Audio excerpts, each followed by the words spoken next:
Welcome to the Pivot Clean Energy Podcast, How the World Cooks, the energy shift you need to know about. I'm your host, Alicia Elmamuni. On this podcast, we are going to explore everything cooking, how it impacts the world, and why you should care. Let's go.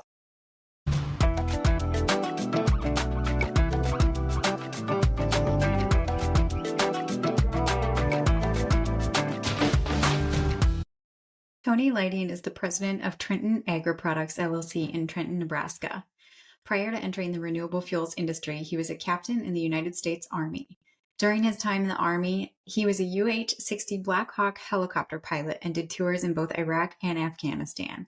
He holds a degree in finance from Iowa State University, a Master of Business Administration from the University of Mary, and a Master of Science in Energy Management from the University of Colorado. He's currently the president of Renewable Fuels Nebraska and is a board member and serves on the executive committee of the Renewable Fuels Association. Today, Tony is going to walk us through what the bioethanol sector looks like in North America. We will get a crash course on bioethanol production at the plant level and learn all about the amazing co-products that are also realized through bioethanol production. We will also learn about the volumes produced for the North American market, how much of that stays in the country, how much is exported, and where all of that fuel and co-products ultimately end up. Tony shares his vision for the future of biofuels in North America and the potential it holds to benefit the rest of the world. During his service in Afghanistan and Iraq, Tony noticed the pollution caused by cooking practices and poor quality fuel and sees a window of opportunity for bioethanol to impact these areas as well around the world, creating a better quality of life in emerging markets. Join us as we explore the biggest bioethanol market in the world and the opportunity that comes with that market. Tony, so excited to have you join us on How the World Cooks today. Yeah, thanks for having me. I'm excited to be here and look forward to talking about all the North American questions that you have. Yeah, so we're just heading toward the end of a series that we're doing on bioethanol around the world. And we've been looking at feedstocks, demand, policies, and more. And so we've looked at South America, Europe, Asia. And so today we're going to look at North America. So we're really looking forward to having you on the show and sharing your expertise. Thank you. Thanks for having me. So you are the president of Trenton Agri Products LLC, and you're based out of Wichita, Kansas. Can you give us a little insight on what Trenton Agri Products is? Certainly. So Trenton Agri Products is we're a 50 million gallon ethanol plant. While our headquarters is in Wichita, Kansas, our facility is located in southwestern Nebraska. And we began production in March of 2004. So we're actually just a few weeks shy of our 20-year anniversary. Wow, Yeah, congrats. thank you. And we started out as a 30 to 40 million gallon plant, and we've since expanded to just over 50 million gallons per year. Wow. Um, we've been in continuous operation since '04. We've had the same ownership since the day we started, and um, and we still have some legacy employees, which is really pretty Wow. awesome. Um, we produce ethanol. We produce primarily wet distillers grains for cattle feed, and then we do a little bit of dried distillers grains, and we do corn oil as well. Okay, so you're putting out multiple products from Trenton. Yes. Awesome. Can you tell us a little bit about how you got into the position where you're at today? Yeah, definitely. Some of it's a little bit of fate and luck. I don't think many people, especially, 5, 10 years ago, determined to go into the ethanol industry. But before this, I was an Army officer, and my wife was from Wichita, Kansas, so we were married, and that's what brought us back to Wichita specifically. But leaving the Army, I really wanted to find a job with a purpose, and Mm. so I did a lot of searching and interviewing, and two things became readily apparent. One, the energy industry, it really appealed to me. And then specifically the ethanol industry, I went to school for finance, and then I grew up on a small farm in southern Minnesota. So it was just a perfect blend of agribusiness and also being able to be near farmers, which is something that's near and dear to my heart. Yeah, that's great that you could kind of come back to your roots and be in a position that allows you to work on a day-to-day basis with farmers. Definitely. So Trenton Agri Products is in Kansas, but the actual plant's in Nebraska. What's your geographical reach in terms of like where does your product go? Yeah, it's pretty impressive, and I'll speak to our plant specifically, but just all these plants that are located primarily in small communities across mainly the Midwest, and just the national and international reach they have.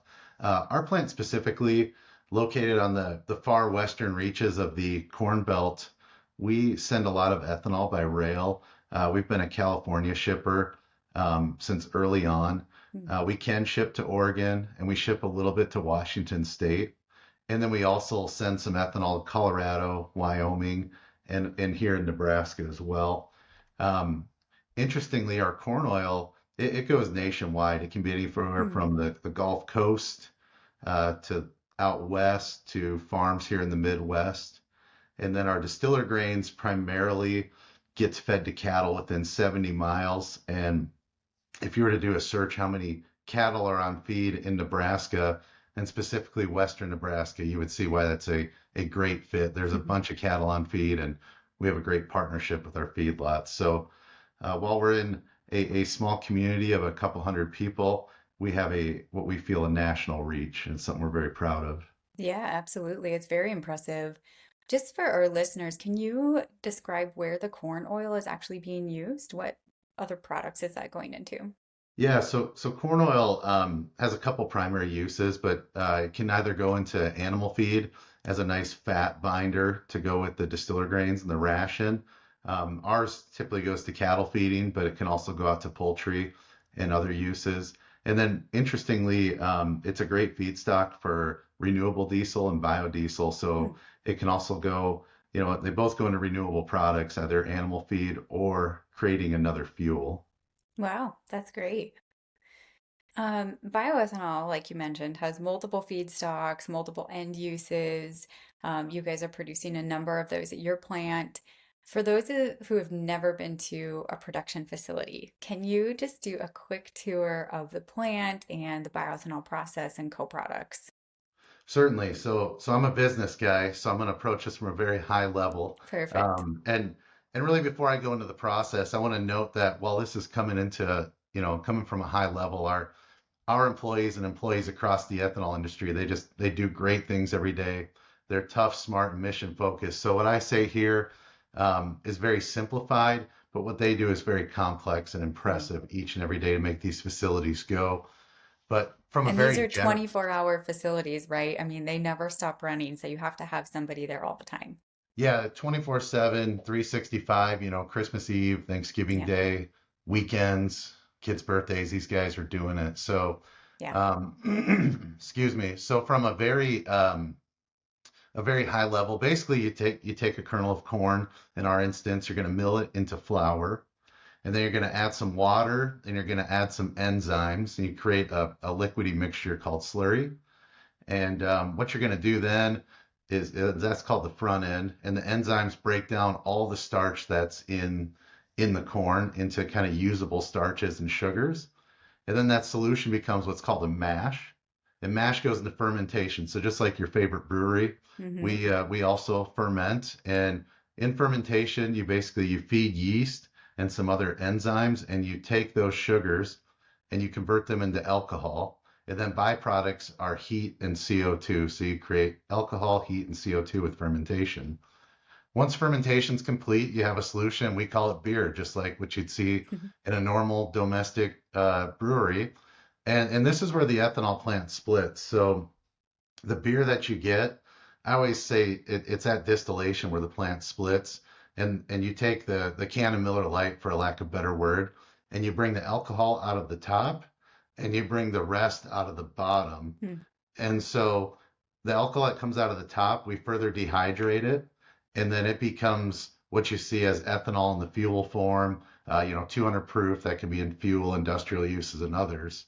Um, the lesser known part of the plant, and this is where I think our story, we really continue to work hard to tell it, is everything that isn't the alcohol in the can of Miller Lite goes out the bottom of the distillation columns, and then it's sent to the what's called the back end of the plant, and through varying heat, flowing, separation with high rotating equipment, we separate that into the different co-products that you see, including distillers grains, corn oil, and others. So that's a very simplified version. I'd encourage anyone to take a tour of their plant. Our industry is pretty open door. We love to have Hmm. visitors, but any questions on that very broad overview? No, I really love that. It was very simple, very easy to understand. I think that's really helpful for listeners that have never been to an actual plant. Um, Certainly. so you mentioned corn, and that's what your plant is using. Is that the primary feedstock used across North America for bioethanol production? Yeah, mostly. I mean, you're going to see a few random feedstocks, but primarily corn is the king. In Kansas and Texas and even in our region, you're going to see some sorghum usage. Mm. And that kind of ebbs and flows year on year, but definitely corn and then some sorghum is what we primarily see in here in North America. And is that area, the middle part of the US, the primary area for production, or what are the prime states and areas in the US that are currently involved in high volumes of production? Yeah, the high volume is going to be the Midwest and then the Plains states. So, where you see corn growing, there are a few destination plants where the corn will go to a coastal region, but I would say those are the exception and the vast majority of ethanol production happens where the corn's being grown. Hmm. And from a logistical standpoint, can you just elaborate on why that's important? Yeah, definitely. So corn is, it's heavy. There's quite a bit of water in the corn, and so to transport it, it becomes very expensive. It's also, weather dependent. So Mm. if you live in the community, it's much easier. And then what we view as essential is just having the relationships with the local producers and co-ops, Hmm. and that way we can work with them. They feel like they're invested in our business. We feel very invested in their business. So you have this mutual respect and each other's successes drives with one another. So I think just the sense of community really helps that really flow. Hmm. Yeah, that's great. Thank you. You talked about the co-products, and I want to spend a little bit of time here because I think it's really important to see that from all of this corn production, you're not just getting one product, you're getting multiple products, and the industry has been really good about diversifying and continuing to innovate around different technologies. And so you mentioned at your plant you put out wet distillers grains, dried distillers grains, corn oil. Are there other co-products that you can get from an ethanol plant? Yeah, certainly. So we're a dry mill ethanol process. So we have, dry flour going in. There's also wet mills out there, and there's several. They make a product called corn gluten, which Hmm. is also a high protein feed, and that's an excellent source of animal feed. And they have a whole other assortment of products. Another one that you hear a lot of in the news is CO2. Hmm. And our CO2, it's biogenic and it's very pure. And so currently a lot of facilities use it in industrial processes and to make dry ice. I think we achieved some notoriety across our industry with the dry ice production during COVID. Hmm. Um, but there's a ton of opportunities with capture, utilization, and sequestration that we see starting to happen today and going on the horizon. And just going back on distiller grains as well, in general, they come in many varying degrees and forms, but we take that kernel of corn and we break it down into something that's really digestible and it's high protein. So when the animal, in our case, it's cattle and through the rumen, it can really digest that protein well. Hmm. And there's the moisture goes with it. And so it really helps livestock operations, which helps our food supply. And so, I'd be remiss if I didn't discuss this, but these co-products, we need them. They're an integral part of our business, but it Hmm. also just really debunks the bogus myth of food versus fuel. Ethanol production is a creation of what I'd say it's high protein food and high octane fuel. Hmm. And the world is short on protein and we're helping with this shortage through our co-products. Yeah, for sure. And so you guys are putting most of it into the cattle market, but what other livestock markets is this going into? Yeah, dried distiller grain, it can go into the poultry market, it can go into the swine market. There's facilities out there creating higher concentrated protein feed that's going into aquaculture, Hmm. which is a huge source of food and protein across the world. And a lot of the distiller grains has the ability to be exported, and we do export. Okay. I want to say it's something like 1/3 of our co-products are distillers grains internationally. So we're definitely continuing to help feed the world as part of the value-added agriculture. Hmm. Yeah. And then what's the difference between the wet distillers grains and the dry distillers grains? Yeah, so the wet distillers grains essentially, once you separate the solids and the liquids in the plant, instead of running that solid separation through a dryer and drying it down to about 10% moisture, the wet distillers grains go straight out to what we call a wet cake pad. It's a collection facility, and it's about 65% moisture. And because we feed it so closely to cattle feedlots, we don't have to use the extra drying and Hmm. energy to dry it. And then that moisture, along with the protein in the wet cake or wet feed, digests very well with the cattle, and it's a good feed binder. Hmm. So a lot of these farmers in your area are probably bringing you their grain and then coming back to pick up wet cake for their cattle. Definitely, we have a number of customers that, yeah, we definitely are. We're a customer and they're a customer, and it's a Hmm. great just a great value chain and a great story overall. Yeah, it's a great relationship. Really, really has benefited rural America, especially in the Midwest where the production is high. For sure, it's interesting to bring that up. The farm I grew up on in southern Minnesota, um, which isn't too far from you guys in Sioux Falls, but there's a ton of corn that's produced, and in the 90s and early 2000s, there wasn't a lot of markets nearby for that corn, Hmm. and the ethanol industry has changed that market and markets like it across the world. Just adding value to the farmers and keeping the farm gate, alive and economic. So it's Hmm. really a fantastic deal for rural America. Yeah, and to that point, we're going to talk a little bit about clean cooking here. But that's also a benefit as countries around the world begin to grow their bioeconomy, is looking at how they increase their agricultural potential to benefit their rural economies and make some of their own local production that they can benefit from. Definitely. I mean, I think, food security is paramount. And we're lucky here in the United States. Our founders and policymakers for years decided, centuries ago that food security is paramount. Many other countries do not enjoy that. I think myself included, and I'm in the production of feed.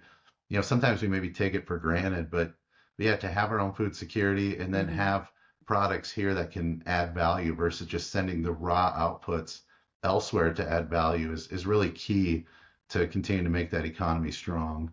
Exactly. Yeah, it'll be exciting to see how the rest of the world begins to catch on to that idea, particularly in areas like sub-Saharan Africa. Definitely. So you touched on exports. Let's talk a little bit about the actual bioethanol production that stays here in North America versus how much we export. Do you have any numbers around that? Yeah, in terms of for ethanol, I went and looked this up, and there's a lot of great stats out there. Mine came from the Renewable Fuels Association annual report.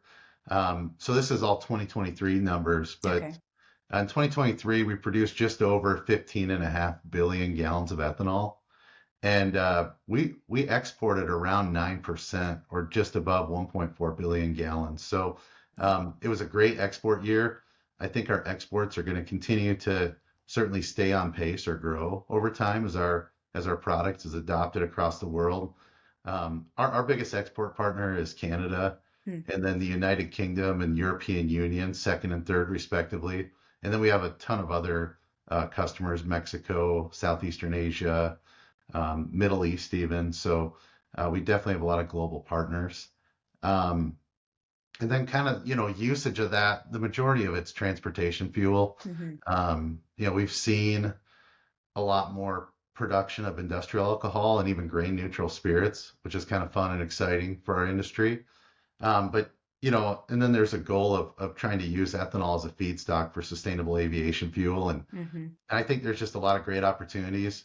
Our work is to tell our story, let people know that we are renewable, and it's truly we are good for the land. There's some negative myths, in my opinion, out there about what we do, but when you really get down and look at our carbon intensity and the sustainability of our product, we're a home run every time.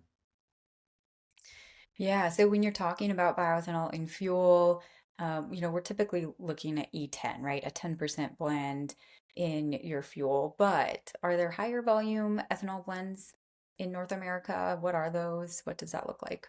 Yeah, certainly. So, E10 is it's a great fuel. It's what you use every day, and if you don't use it, you're going to be paying a lot more because we help make that fuel more affordable and add octane to it. But there are and the two primary blends that you're going to see is 15% ethanol. It's called E15 or unleaded 88. For our conversation here, I'll call it E15. And then you have 85% ethanol, which is called E85 typically. And E15, it can be used in any vehicle 2001 and newer.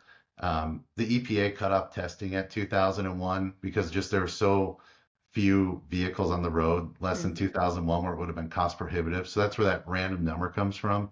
It's not like if you have a vehicle made in the year 2000, it's going to be It's going to break down. disastrous. Yeah, certainly not the case. It's just where the testing stopped.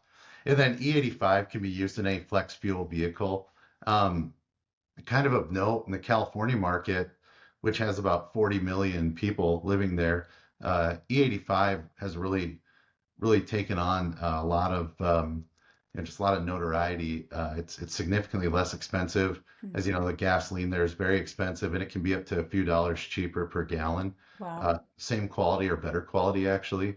And then E15 anywhere USA is typically 10 to 20 cents per gallon less expensive, and that's because we're just a more economic value for octane. Hmm. And is that the same in Canada as well? Do you know what blends they're using in Canada? You said they're our largest partner when it comes to exports. Yeah, so I know for a number of years they had 5%, and then they're on 10%, and then they also have a clean fuel standard that Okay. is a Canadian national standard. And so, well, I don't know specifically what's that going to mean. I believe there's a lot of room to drive higher blends there. There's a lot of plants in the Corn Belt, mine included, that could reach Canada via rail. We have very good rail interchangeability through our two countries. So I believe they're going to continue to blend more ethanol over time as a part of their fuel. Mm. And how does that happen?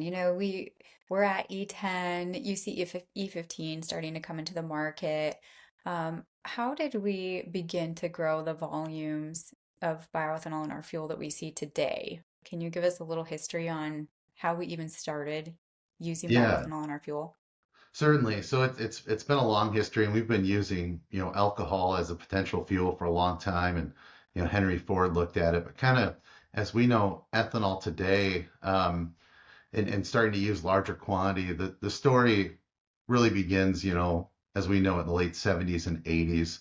The EPA allowed 10% ethanol as a blend stock. And, some of the early producers were, farmers, agricultural co-ops, large agricultural companies, policymakers, and then just dreamers. And, these guys and gals they were the pioneers in the industry, and they basically saw ethanol production as a case for both energy security, a value add to agriculture, and Mm. a way to get octane in the fuel.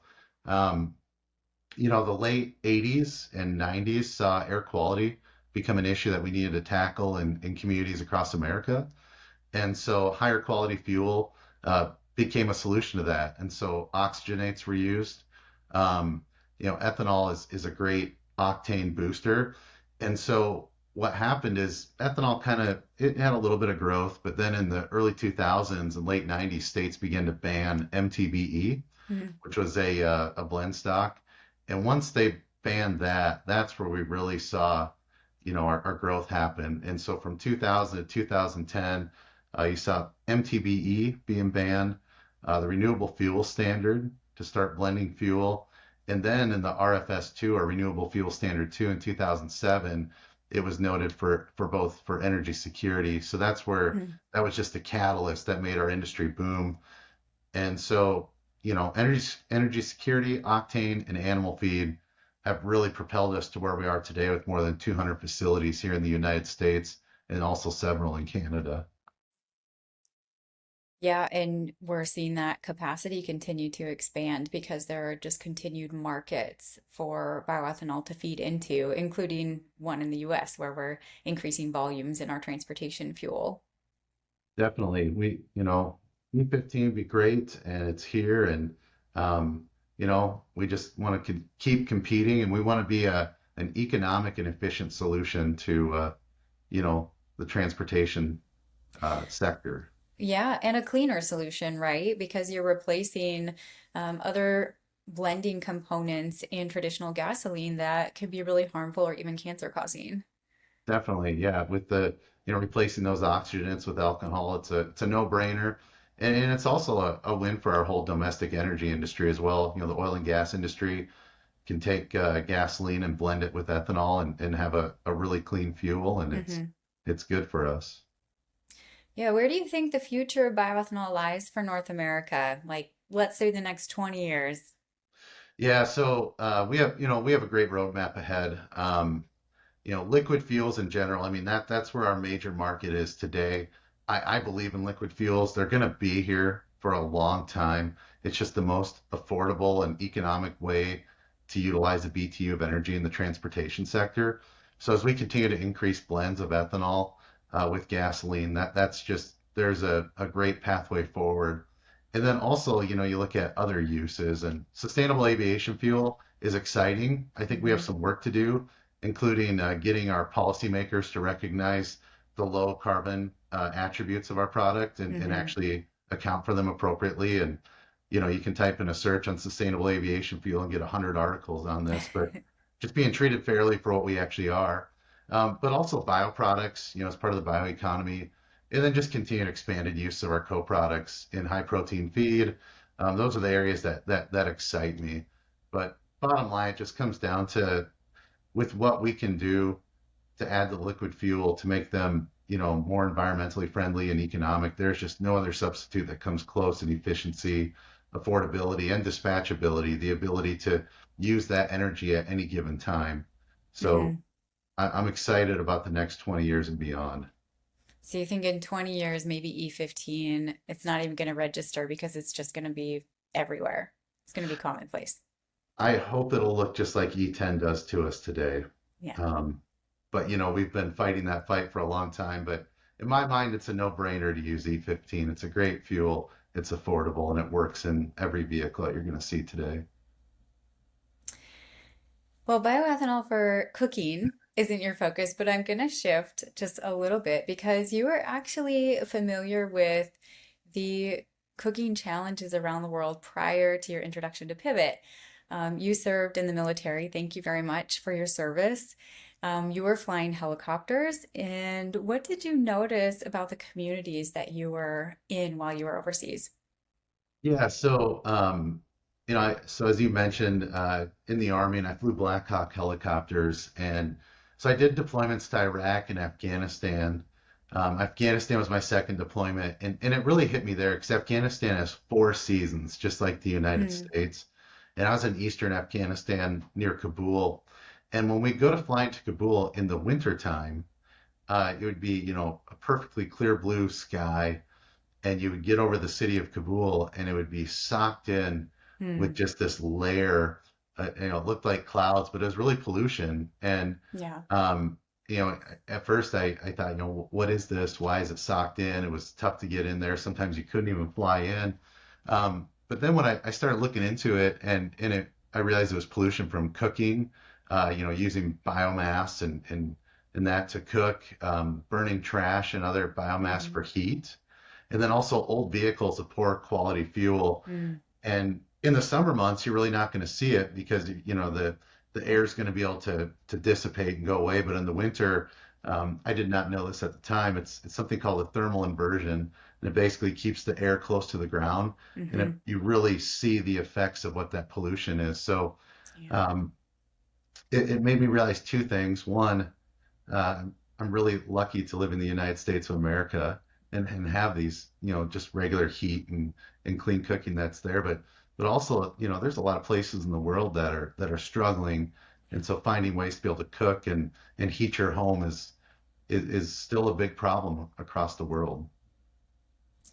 Yeah, and as you know, Pivot's trying to open up access to cleaner fuels to help alleviate this problem. Do you think that the expertise in the US transportation industry around bioethanol can benefit the clean cooking industry as well? For sure. I think it was maybe in 2015 or 16, and I actually saw a presentation that Poet did on the cooking stoves, and then coupling that with what I knew from my time in Afghanistan. I thought, man, this is a great idea. Hmm. But but as Americans and just as people in the ethanol industry globally, we are experts at creating markets efficiently and economically. So Hmm.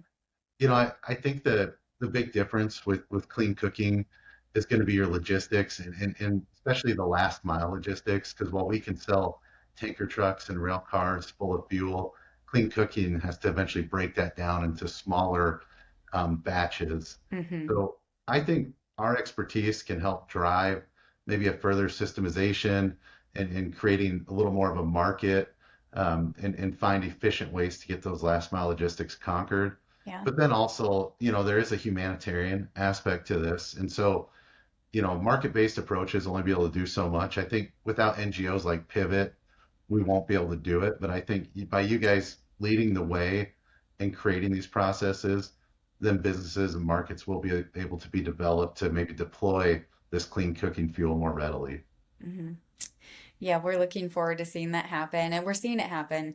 And it's been great to partner with the bioethanol industry um, to get some of those initial steps moving forward. There's a lot of knowledge sharing, a lot of technical assistance, and a lot of people that are willing to devote their time and energy to it. And so that's been really exciting. Yeah, it's a great cause, and I commend you for doing it. And I think I met you at a meeting a couple years ago, and shortly thereafter, our trade association, the state of Nebraska, Renewable Fuels Nebraska, we saw what you were up to and really got behind it. And I know we've Hmm. supported. It's really fantastic what you're doing.